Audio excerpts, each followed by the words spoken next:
क्रिस्त में प्यारे भाइयों और बहनों, सबों को जय यीशु। प्रियजनों, कुछ महीने पहले डिवाइन मेर्सी आश्रम में एक भाई आकर प्रार्थना मदद मांग रहे थे। वो भाई एक गवर्नमेंट स्कूल में टीचर था, हेडमास्टर के रूप में वो सेवा कर रहे थे। काफी साल सेवा किया, अभी उसका रिटायरमेंट है, वो रिटायर होने वाला था। अभी नया टीचर स्कूल में आकर ड्यूटी लेना है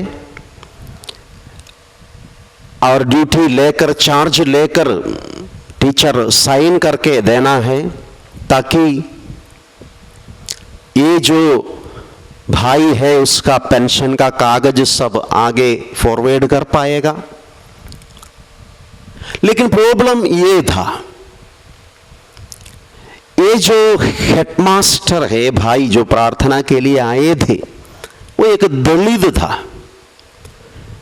एक दलित क्रिश्चियन था। और अभी जो नया टीचर स्कूल में आए हैं, वो ऊंचे कुल का एक आदमी है। इसलिए उसका कहना है, एक दलित से मैं कैसे ड्यूटी स्वीकार करूं?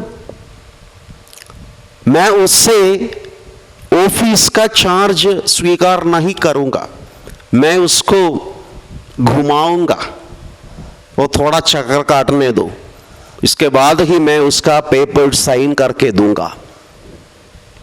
ये भाई काफी सप्ताह से इसके पीछे थे, ताकि ये पेपर साइन करके दे, ड्यूटी अपने ऊपर ले और चार्ज लेकर इसको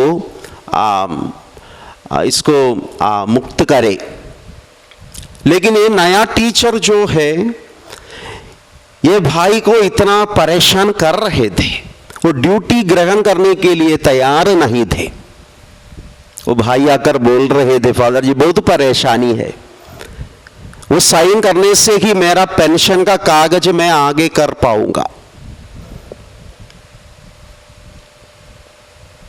प्रियजनों, हमने उसके लिए प्रार्थना किया, तो मैंने पूछा क्यों आप केस नहीं करते हैं?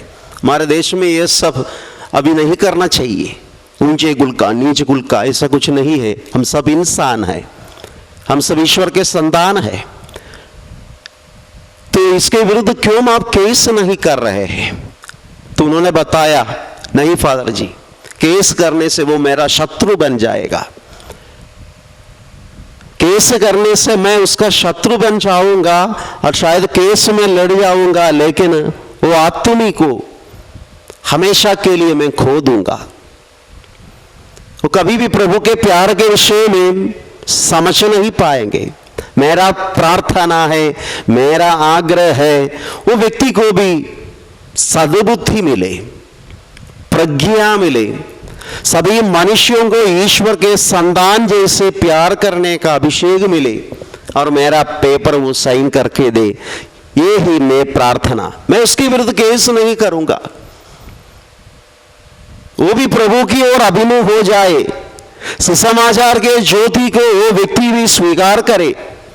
यही है मेरा प्रार्थना। केस करने से ये सब नहीं होगा, केस करने से वो शायद मुझसे प्रभु से विमुख हो जाएंगे। मैं ऐसा करना नहीं चाहता हूं। मैंने उसके लिए वचन दिया और हम लोग प्रार्थना कर रहे थे। कुछ दिन के बाद उसने डिवाइन में आकर बताया, फादर जी चमत्कार हो गया, वो व्यक्ति मेरा पेपर्स साइन करके दिया। मैं बहुत खुश हूं, क्योंकि मेरा प्रार्थना का सुनवाई हो गया है। मैं काफी दिन से इसके पीछे थे पेपर साइन करने के लिए, लेकिन नहीं हो रहे थे। अभी उसने पेपर साइन करके दिया है। I am relieved from my duty. अभी मेरा पेंशन का पेपर्स आगे कर सकते हैं। प्रियजनों, मैं आज कहना चाहता हूं, बाइबल में एक शब्द है, वो शब्द यह है, चिल्ड्रन ऑफ रिसरेक्शन, पुनरुत्थान के संतान। यीशु ने शब्द इस्तेमाल किया बाइबल में, पुनरुत्थान के संतान, चिल्ड्रन ऑफ रेसरेक्शन। मैं आज कहना चाहता हूं, जैसे ये भाई का गवाही और उससे जैसे मैंने बात किया, प्रियजनों, मैं विश्वास करता हूं he is a child of रेसरेक्शन। ये व्यक्ति पुनरुत्थान का संतान है। पुनरुत्थान के संतान की विशेषता क्या है? जो लोग यीशु मसीह के नाम पर बपतिस्मा ग्रहण किए हैं, जो यीशु के नाम पर विश्वास करते हैं, वे सब पुनरुत्थान के संतान है। जो लोग यीशु मसीह के द्वारा क्रूसित किए गए हैं, यीशु के साथ जो जी उठना चाहते हैं, वे सब पुनरुत्थान के संतान है। They are children of resurrection. बपतिस्मा के द्वारा हम सब मसीह के साथ मर गए हैं और हम सब मसीह के साथ जी उठेंगे। मैं आज कहना चाहता हूं, पुनरुत्थान के संतान की दो विशेषताएं मैं कहना चाहता हूं। पहला विशेषता यही है, पुनरुत्थान के संतान का एक मनोभाव है, गॉड इज माई डिफेंडर। प्रभु मेरा सहायक है, प्रभु मेरा उद्धार करने वाला है, प्रभु मेरे लिए युद्ध करेगा। पुनरुत्थान के संतान का एक विशेषता है, एक मनोभाव है, प्रभु मेरे लिए युद्ध करेगा। मैं अकेला नहीं हूं, I am not alone, God is on my side, he will fight for me. Hallelujah, hallelujah. तो ये भाई से जैसे मैंने बात किया, मुझे एक बात समझ में आई, वो व्यक्ति को इतना ज्यादा विश्वास है, उसका कहना है कि प्रभु मेरे साथ है, प्रभु मेरे लिए युद्ध करेगा, प्रभु मेरे पक्ष में है। God is on my side fighting for me. This is the one of the attitude of the children of रेसरेक्शन। Hallelujah, hallelujah. तो जैसे ये वचन हम सुन रहे हैं, मन की जांच करके देखेंगे, how many of us are having this attitude? प्रभु मेरा डिफेंडर है, प्रभु मेरा सहायक है, प्रभु मेरे लिए युद्ध करने वाला है। ये युद्ध में मैं अकेले नहीं हूं।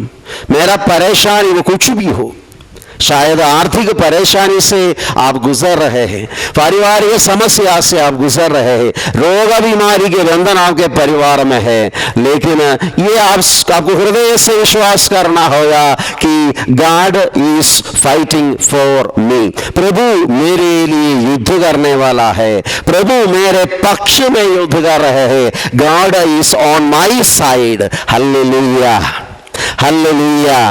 यीशु की स्तुति हो, यीशु की महिमा हो। दूसरा विशेषता है, पुनरुत्थान के संतानों का दूसरा विशेषता है इंस्टेंट फॉरगिवनेस। उन लोग तुरंत क्षमा करेगा। प्रियजनों, आज मैं कहना चाहता हूं, एक व्यक्ति के आध्यात्मिक विकास को कैसे हम नाप सकते हैं? How can we measure the growth of a person spiritual life? एक व्यक्ति की आध्यात्मिक उन्नति, आध्यात्मिक विकास को कैसे हम नाप सकते हैं? इसके लिए एक एक्सपेरिमेंट है, वो ये है, क्षमा करने के लिए आपको कितना समय लगते हैं। मान लीजिए आज आपके विरुद्ध किसी ने कुछ बोला, आज आपके विरुद्ध किसी ने कुछ किया, वो व्यक्ति से बात करने के लिए, क्षमा करने के लिए आपको कितना समय लगते हैं? कुछ लोगों को एक सप्ताह लगते हैं।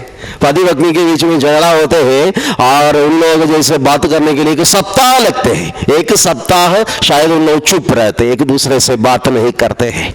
कुछ लोगों को शायद 3 दिन लगते हैं, 2 दिन लगते हैं। कुछ लोगों को शायद एक रात का समय चाहिए, दूसरे दिन उन लोग बात करना शुरू करेंगे। Hallelujah, hallelujah. It shows how much we are growing in our spiritual life.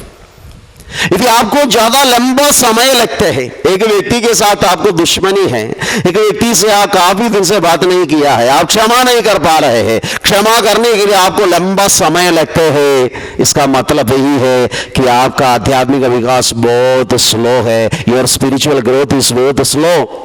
यदि आप तुरंत क्षमा करते हैं, मान लीजिए आप पति पत्नी के बीच में, बच्चे लोगों के बीच में झगड़ा होते हैं, मनमुटाव होते हैं, बात नहीं करते हैं, और 10 मिनट के बाद आप लोग फिर बात करना शुरू करते हैं। It shows that you are growing in your spiritual life. Instant forgiveness. Yeshu, जैसे बाइबल में लिखा है, यीशु के ऊपर लोग अत्याचार कर रहे थे, यीशु को क्रूस पर चढ़ाया, यीशु को दुख दिया, यीशु को सताया, यीशु उसी वक्त उनके लिए प्रार्थना किया, पिता इन्हें क्षमा कर, क्योंकि ये नहीं जानते क्या कर रहे हैं। पिछले नेक्स्ट दिन के लिए, अगले दिन के लिए यीशु ने इंतजार नहीं किया। स्तेफानुस दूसरा उदाहरण बाइबल में है। स्तेफानुस के ऊपर लोग पत्थर मार रहे थे, स्तेफानुस को प्राणदंड दे रहे थे, स्तेफानुस ने इसी क्षण प्रार्थना किया, पिता इन्हें क्षमा कर, क्योंकि नहीं जानते हैं, ये पाप इनके ऊपर मत लगाना। Hallelujah, hallelujah. जो भाई के बारे में मैंने बताया, इंस्टेंट फॉरगिवनेस है। मेरे साथ ये व्यक्ति इतना ज्यादा बुराई कर रहे हैं, नीचे हुल के बोलकर मेरा अपमान कर रहे हैं, लेकिन आई फॉरगिव हिम, मैं उसको क्षमा कर रहा हूं। कल नहीं, परसों नहीं, अभी, आज, इस पल मैं उसको क्षमा दे रहा हूं। This is the second attitude of the children of resurrection. जरा सा मनन चिंतन करके देखेंगे कि क्षमा करने के लिए हमें कितना समय लगते हैं। क्षमा करने के लिए हमें कितना समय लगते हैं? 1 सप्ताह लगते हैं क्या? 3 दिन लगते हैं? 2 दिन लगते हैं? 10 मिनट लगते हैं? तो जो हम प्रार्थना करते हैं, ये समय कम होना चाहिए।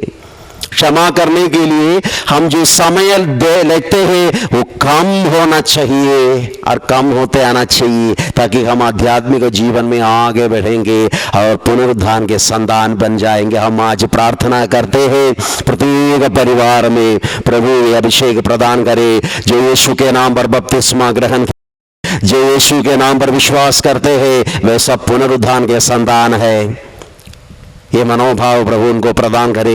God is my defender. प्रभु के नाम पर मैं क्षमा करूंगा, आप भी करूंगा। यदि आज मेरे साथ कुछ बुराई किया गया है, आज मैं वो व्यक्ति को क्षमा करूंगा। ये अभिषेक और कृपा प्रभु हमको प्रदान करे। हम आज प्रार्थना करते, अनेक लोग मनमुटाव में, गुस्सा में जीवन बिता रहे हैं, काफी महीने से एक दूसरे को क्षमा नहीं कर पा रहे हैं, और उन लोग प्रभु को अपना डिफेंडर नहीं समझते हैं, प्रभु उनके पक्ष में है, बात पर विश्वास नहीं करते हैं। प्रभु अभिषेक उनको प्रदान करे। गुस्सा का, घृणा का सारा बंधन यीशु के नाम पर इसी वक्त टूट जाए। पिता, पुत्र और पवित्र आत्मा के नाम पर, आमीन।